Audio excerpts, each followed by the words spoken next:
तो आज हम लोग पढ़ेंगे पार्ट 10। ठीक है, पार्ट 10 में हम लोग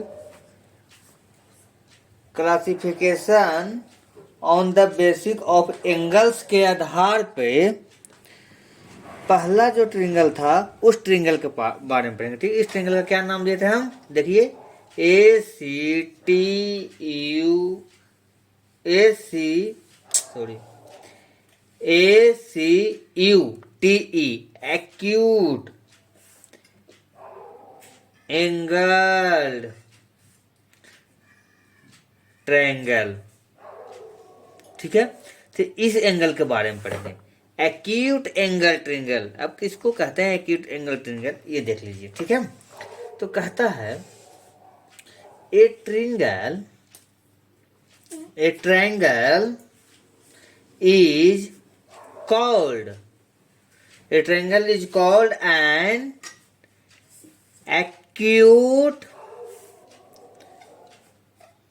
angled triangle if, अब यहाँ चालू हुआ मेन, if all its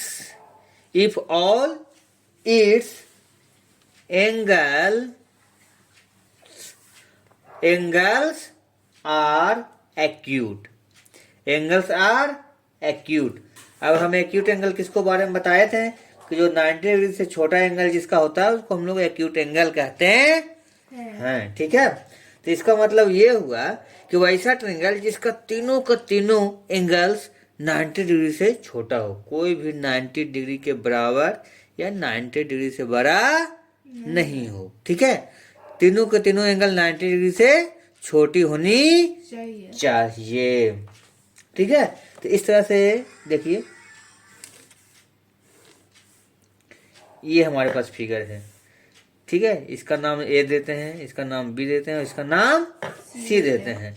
अब ये एंगल कितना है 45 डिग्री, तो दूसरा एंगल कितना होगा 60 डिग्री, तो ये कितना है 75 डिग्री। ये तीनों का तीनों एंगल अलग अलग हैं। ठीक है, तो इस तरह के ट्रायंगल को हम लोग एक्यूट एंगल कहते हैं और तीनों एंगल 90 डिग्री से छोटा है। ठीक है, 90 डिग्री से क्या है, छोटा है, तो ये एक्यूट एंगल कहलाता है। ठीक है, अब देखिए इस जो फिगर बनाया हूं इस फिगर के बारे में लिख रहा हूं। In the figure all the angles of triangle ABC are less than 90 degree, less than 90 degree. ठीक है, so it is an acute angle, angled triangle। ठीक है, अब हम लोग पहले से जानते हैं कि तीनों एंगल का सम 180 डिग्री होता है। ठीक है, इसको तीनों को ऐड करके देखिए कि 180 डिग्री आता है कि नहीं। ठीक है, तो ऐड करके देखें, sum of all three angles equal to 45 degree plus 60 degree और प्लस 75 डिग्री। ये ऐड कीजिए, 5 0 5 10 हो गया, 1 बचा, 1 यहाँ ऐड करते हैं, 8 हो गया, ये 8 और 6 14 और 4 18 180 degree.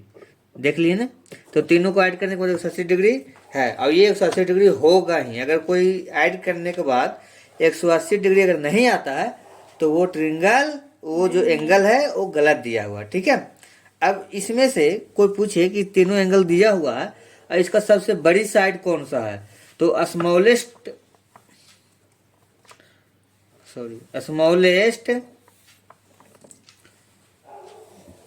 Sides of triangle is, कौन होगा?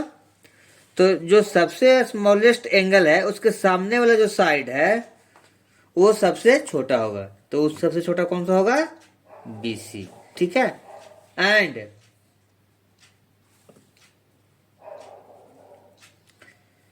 बिगेस्ट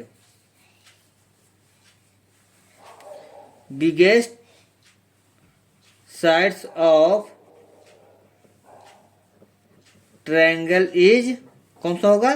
सबसे बड़ा एंगल ये है, तो इसके सामने वाला साइड जो AB होगा वो सबसे बड़ा होगा, ठीक है। तो इस तरह से सबसे बड़ा साइड कौन हो सकता है इसका अंदाज हम लगा सकते हैं। कैसे? जो एंगल बड़ा होगा उसके सामने वाला साइड सबसे बड़ी होगी, ठीक है, और जो एंगल सबसे छोटा होगा उसके सामने वाला साइड सबसे छोटा होगा। तो एंगल के आधार पे ही उसके साइज भी होते हैं, ठीक है। चलिए, थैंक यू।